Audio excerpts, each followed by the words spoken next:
How to check responses on Google Forms. Hey everyone, welcome to our channel. In today's video, we will learn how we can check responses on Google Forms. So without any further ado and delay, let's get started with today's video.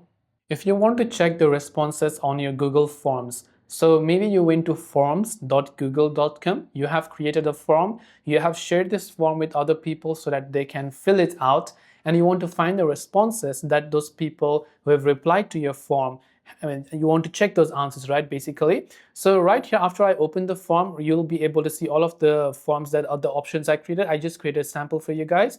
Now, if you want to check the responses, at the top you can see three options: questions, settings, and in between that you'll find responses. So of course, when you go to the responses tab, you'll find all the responses that you received on this particular form. That's all for this video. If you have any questions, feel free to leave them down below. Thanks for watching and see you soon in the next video.